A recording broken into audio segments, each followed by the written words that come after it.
और पूरे जोश खरोश के साथ रावदान सिंह जी का मान सम्मान। भाई एक बार रावदान सिंह जी हमारे बीच में आए हैं, एक बार रावदान सिंह जी का जोरदार जयकारा लगाएंगे मेरे साथ। बोलो रावदान सिंह की, चौधरी भूपेंद्र सिंह हुड्डा की, श्री राहुल गांधी की, बलदेव साहब की, कांग्रेस पार्टी की। धन्यवाद साथियों, बहुत जोरदार तरीके से मान सम्मान। और भाई हमारे प्रदेश अध्यक्ष बड़े सम्मान में माननीय चौधरी उदय भान सिंह जी रह गए, उनके मान सम्मान में भी जोरदार जयकारा लगाएं। हमारी सरकार के अंदर हम 100% बदलेंगे और आपकी और हमारी सरकार जो कि प्रदेश और देश दोनों के अंदर आप लोगों की मेहनत से उभरेगी। इन लोगों ने जिस तरीके का संघर्ष कराया हमारा, जिस तरीके से इन्होंने प्रताड़ित कराया, उसके बावजूद आपकी हिम्मत और हौसले को देखते हुए मैं एक शेर बताते हुए अपनी वाणी को बना दूंगा कि शाखों से टूट जाए वो पत्ते नहीं है हम, शाखों से टूट जाए वो पत्ते नहीं है हम, आंधियों को कहो अपने औकात में रहे। ये कहते हुए मैं आप लोगों का वो फिर से एक बार कह सकता हूँ कि आप लोगों से हाथ जोड़ के निवेदन कि जिस तरीके से आज आप लोगों ने गर्मजोशी से आज का पूरा दिन का टेम्पो मेंटेन कर रखा, मैं आशा करता हूँ कि आने वाले 25 तारीख तक आप लोग कंधे से कंधा मिलाकर इस रिपोर्ट में मेहनत कर मेरे पिताजी को लोकसभा भेजने का काम करेंगे। इसी बात की कोई बात नहीं। और मैं ये कहना चाहता हूँ, ये बात मैं आपको कहना चाहता हूँ कि ये चुनाव आपका है। ये चुनाव महेंद्रगढ़ भिवानी लोकसभा के अंदर सबसे ऊपर महेंद्रगढ़ विधानसभा का, कि महेंद्रगढ़ विधानसभा ने मेरे पिताजी को अपने पहचान दी थी।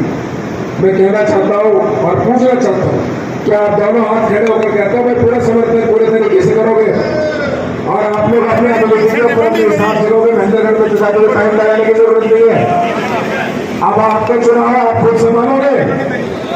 अब आज इसी बात को लेकर मैं कहता हूँ कि पूरे आप लोगों ने पिताजी बुजुर्ग मेरे युवा साथी आप लोगों ने जो मेहनत करी है, मैं आपके साथ रहूंगा, आपके बीच में रहूंगा, आपकी एक आवाज के आपके बीच साथ में खड़ा करूंगा।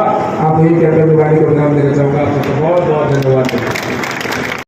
मुस्तैदी से आप बैठे हैं, पता नहीं रात के कितने बज गए और कब से इंतजार कर रहे हैं, ज़्यादा नहीं रहना चाहती, लेकिन ये आपका जो एक एक क्षण आपने राव साहब के लिए इंतजार किया है, ये क्षण जिस तरह से आप अपने होश और जोश में बैठे हो, ये 25 तारीख तक इसी तरह होश और जोश को बनाए रखना।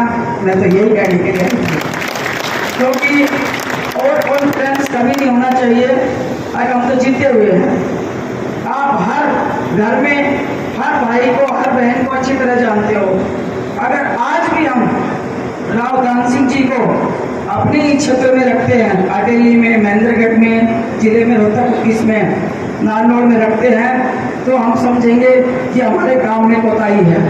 अगर हम कहीं मदद लेंगे तो अजीज अक्षत की ले लेंगे और हम सब मिलकर 25 तारीख तक इसी तरह से काम करेंगे जिस तरह से आप जोश में बैठे हो। मुझे भी क्या आप भरोसा देंगे कि आप अकेली से ज़्यादा आप महेंद्रगढ़ से जिताओगे? तो क्या बात।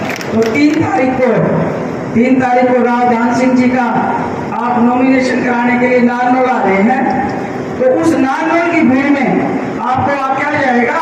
मैं ऐसे नहीं बात करती, क्योंकि ये पावन स्थली है जिसमें लगातार रावदान सिंह जी ने अपने यहाँ पर भगवान राम के और ये हनुमान जी खड़े इनके दर्शन किए हैं। सौभाग्य से मुझे भी एक बार यहाँ आने का मौका मिला था।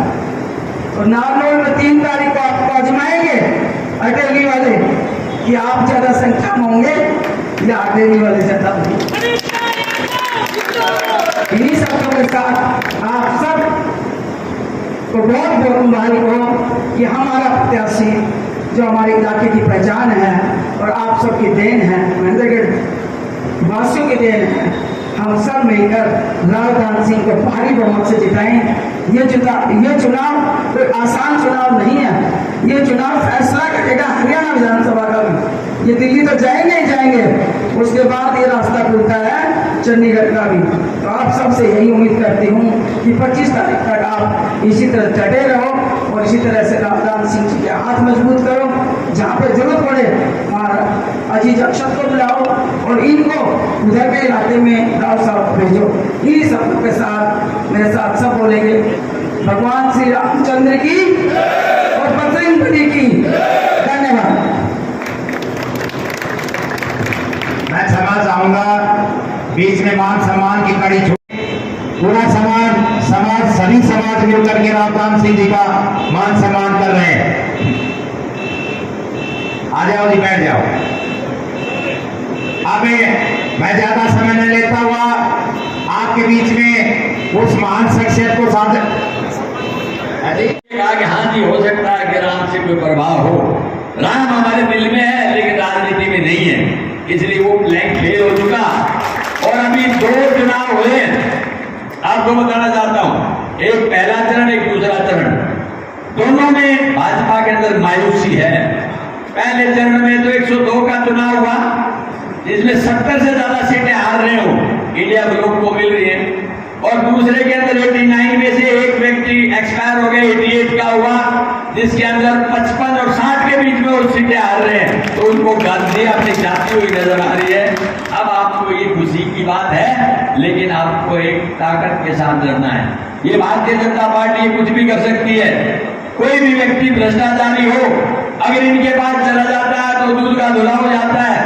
ये इनके पास ऐसी वॉशिंग मशीन है कि वो कोई भी आदमी कुछ भी करके आ जाए। किसानों के टाइम पे 4 किसानों की हत्या एक व्यक्ति ने की, उसका पिता मंत्री था, तो उन्होंने आज तक उसका कुछ नहीं किया। कितने ही दूसरे लोगों को राजनीति में ईडी और सीबीआई की बात कह करके अपने पक्ष में ले लेते हैं। तो ये बात आपको सोचनी है कि इनके चाल चरित्र और चेहरा कैसा है। अब मैं ज्यादा नहीं कुछ कहते हुए 2-3 बातें आपको कहना चाहता हूं। एक तो प्रजातंत्र में जनता से बड़ी कोई अदालत नहीं, और अब जनता की अदालत और भाजपा के बीच का ये चुनाव है। और जब जनता ये फैसला कर लेती है कि हमें सत्ता परिवर्तन करना है, तो कोई ताकत नहीं रोक सकती। भाजपा जा रही है और कांग्रेस आ रही है, ये बात तय हो चुकी है। दूसरा ये है कि जनता को अपना प्रदर्शन दिखाना पड़ता है। जैसे आज हम आए, हमें खुशी है इस बात की, हमारे भाइयों ने इतना सहयोग दिया कि 14 घंटे से लगातार उसी उत्साह के साथ में आज भी अपना प्रदर्शन करते रहे। इसका ये विचार यहाँ नहीं, दिल्ली और चंडीगढ़ तक जाएगा कि अब जनता बदल चुकी है, उनके मन में बदलाव की भावना आ चुकी है। तो भाई दिखाओगे कैसे? ये बच्चे का बुखार नापने का थर्मामीटर नहीं है जो आप उसकी जबान के नीचे लगाएंगे और पता लगा लेंगे कि टेम्परेचर क्या है। पब्लिक में अगर आक्रोश को नापना है, नाराजगी को नापना है, भावना बदली हुई को नापना है, तो एक ही पैमाना है, और वो पैमाना है जनसभा, जन चेतना। और भाई आने वाली 3 तारीख को आप नामांकन भरने जा रहे हैं नाथ रोड के अंदर। तो भाई जितने भाई यहाँ बैठे हैं, तो इनसे निवेदन है कि वो सारे के सारे भाई उस दिन पूरी ताकत के साथ में नाथ रोड पहुंचे। जो गोविंद सिंह हुड्डा उदयबाद जी तो होंगे ही होंगे, और भी नेता उसमें आएंगे। तो आप सब लोगों की ताकत को देख के उनको भी ये हौसला होगा और हमको भी ये हौसला होगा कि वाकई में बदलाव की तरफ हम चल रही है। तो सारे भाइयों को 3 तारीख को 10 बजे नाथ रोड में पहुंचना है, ठीक है। अब रही बात ये कि आदमी, हम यहाँ से काम, जैसे वैद्य बता रही थी, देखिए मेरे ऊपर तो मैं सौभाग्यशाली हूँ, इसी मन से कह रहा हूँ कि मुझे जो कुछ दिया इस महेंद्रगढ़ ने दिया। एक साधारण परिवार से चल के आया हुआ व्यक्ति, आपने भारतीय संविधान के तहत हरियाणा विधानसभा में 4 बार चुन करके भेजा। ये मेरे लिए सौभाग्य की बात है, और मैं अपने जीवन में सदा ऋणी रहूंगा, इसका कभी ऋण उतार नहीं पाऊंगा महेंद्रगढ़ का। आज फिर एक और मौका दिया है भारतीय संसद में जाने का। यहाँ प्रदेश के अंदर जितनी बात थी आपके हित और अधिकार की, वो उठाते रहते थे, उनके लिए लड़ते रहते थे। मैं आज विश्वास देता हूँ कि जिस दिन संसद में भेज देंगे तो इस महेंद्र की बदली हुई तस्वीर नजर आएगी, इतना मैं आपसे कह सकता हूँ। रावदान सिंह, रावदान सिंह, क्योंकि झूठी बातें करने का फायदा नहीं है। अब हम सत्ता में नहीं है, उसके बावजूद भी जो 148 भी आया है, ये 9 बार की विधानसभा में से 8 बार लड़कर के तय करवाया। और भाई एक बात और कहता हूं कि सत्ता में न होते हुए एक रोड आपका और ऐसा है जो केंद्रीय सरकार भी नहीं रोक पाएगी। वो जिस दिन आ जाएगा उस दिन मैं आपको बता दूंगा, क्योंकि मेरे दिल और दिमाग में सिर्फ महेंद्रगढ़ रहता है, दूसरा कोई नहीं रहता, क्योंकि मेरी जो कुछ ताकत है महेंद्रगढ़ है। तो भाई मेरे महेंद्रगढ़ के भाइयों से मेरा निवेदन है कि भाई मुझसे कहीं चूक हुई हो, भूल हुई हो, या परिवार के किसी सदस्य से भूल हुई हो, या मेरे किसी नजदीकी साथी या कार्यकर्ता से भूल हुई हो, तो उसको तो आप भुला देना। और ये सोचना बड़ा क्षेत्र है, 9 विधानसभा इस पार्लियामेंट के नीचे आती है। महेंद्रगढ़ के साथ में लोगों को ये विचार है कि महेंद्रगढ़ के अलावा नेताजी आप दूसरी जगह जाओ, बात सत्य की है कि दूसरी जगह जाना पड़ेगा, लेकिन मेरे दिल में एक विश्वास है। बहुत से लोग ये कहते हैं कि भाई बताओ महेंद्रगढ़ से कितनी लीड देंगे, तो मैंने कहा मैं नहीं बता सकता, ये लीड मेरे भाई बताएंगे। मैं आज ये अपेक्षा करता हूं कि सबसे बड़ी जीत अगर कोई होगी तो महेंद्रगढ़ से होगी। ये आपको सोचना है, ये आपको सोचना है। ये जीत आपकी है, ये चुनाव आपका है।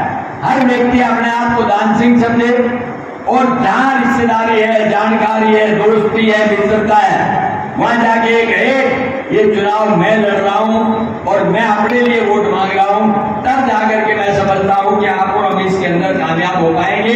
और भाई मुझे पूरा विश्वास है, जो माहौल में आज प्रदेश और देश में देख रहा हूं कि सत्ता परिवर्तन जबरदस्त है। आपको हैरानी होगी 4 तारीख को परिणाम देख के, केंद्र में भी सत्ता परिवर्तन होगा और प्रदेश के अंदर भी सत्ता परिवर्तन होगा। लोग उड़ चुके हैं, भर चुके हैं कि भारतीय जनता पार्टी के पास शायद झूठ के कुछ भी नहीं है। इतने बड़े बड़े नेता ऐसी झूठ बोलते थे जो आज आम आदमी नहीं सोचता।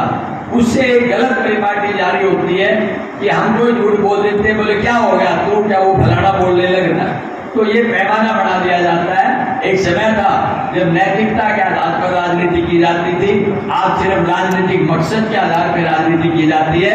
लेकिन मुझे गर्व है इस बात का कि महेंद्रगढ़ के भाई एक एक बात को समझते हैं और हमेशा सच्ची बात के साथ में अपना निर्णय लेते हैं, जिसका मैं सीधा सा उदाहरण मैंने अपने दिल की गहराई से बताया कि आपने एक बार हराया था तो भी जीतने में से 7,000 वोट फालतू देके हराया था। ये मेरे लिए सौभाग्य की बात थी। तो मैं आपसे यही कहना चाहूंगा, इस चुनाव को आपका चुनाव समझें, हर व्यक्ति दान सिंह बन के लड़े, तो हम राहुल जी के जाकर के ताकत बढ़ के एक कड़ी और जोड़ देंगे।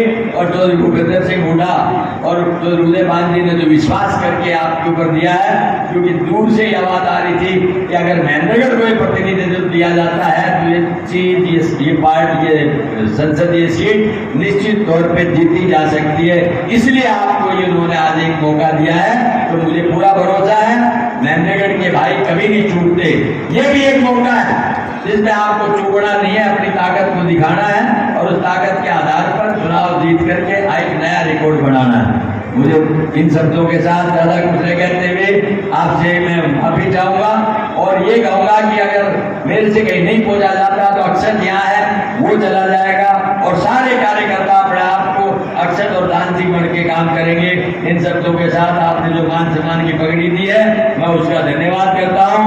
और भाई आपसे अपेक्षा करता हूं कि महेंद्रगढ़ का रिकॉर्ड ऐसा बनाएंगे जो हरियाणा के अंदर 2000 में आपने बनाया था, जब हाईएस्ट वोट से जिताया था। फिर एक बार आप ऐसे है वही रिकॉर्ड बनाने जा रहे हैं कि हरियाणा के अंदर हाईएस्ट वोट से जिताने का आप रिकॉर्ड बनाएंगे। जय हिंद, नमस्कार। शुभारंभ का कार्यक्रम में किस प्रकार का रिस्पॉन्स मिला आपको सर? देखिए, कार्यक्रम में बहुत जबरदस्त उत्साह देखने के लिए मिला। हम 7 बजे वहाँ से चले और एक 15 मतलब मैं समझता हूँ कि कदम भी नहीं चलते होंगे तब से लोगों का मिलना शुरू हुआ और 7 बजे चलने के बाद 14 घंटे में सफ़र यहाँ तक का तय किया है और बड़े जोश के साथ लोगों ने, किसी ने कुछ कहा नहीं, किसी ने बुलाया नहीं, किसी ने ये नहीं कहा कि आप आइए, किसी ने मैनेज नहीं किया, अपने दिल से चल करके आए। तो मैं इसको अपना सौभाग्य मानता हूँ, प्लस एक अच्छा प्रतीक मानता हूँ कि हरियाणा की जनता ने मन बदल दिया है, सत्ता परिवर्तन करने का मन बना लिया है। भाजपा को हराएंगे, कांग्रेस को जिताएंगे, ये उनका लक्ष्य बन रहा है। इस प्रकार से बीजेपी 400 पार का नारा दे रही है, कांग्रेस पार्टी को आप देखते हैं? नहीं, यहाँ 75 पार का नारा था, फिर कितनी आई, वैसा ही अब होगा। 400 पार का नारा लोगों को बहकाने के लिए कि 400 पे सोचते हैं 350 आएंगे, नीचे आ जाएगी। ठीक है, आप आधी मान ले, उससे आधी में नहीं आएगी, इतना ना सर जिस प्रकार से आज कार्यक्रम हुआ था तो किरण चौधरी और उसकी पुत्री श्रुति चौधरी कार्यक्रम किया है जिसमें उन्होंने सब कुछ लेकिन उन्होंने आंसू आए हैं तो सोशल मीडिया पर वायरल हो रहा है। देखिए ऐसा है, चुनाव के अंदर प्रतिनिधि एक कैंडिडेट चुना जाता है, एक आदमी को टिकट मिलती है, इसके अंदर मन पे थोड़ी बहुत सोच आ सकती है, बाकी वो कांग्रेस ही है, कांग्रेस के पक्ष में ही बात करें। ठीक है।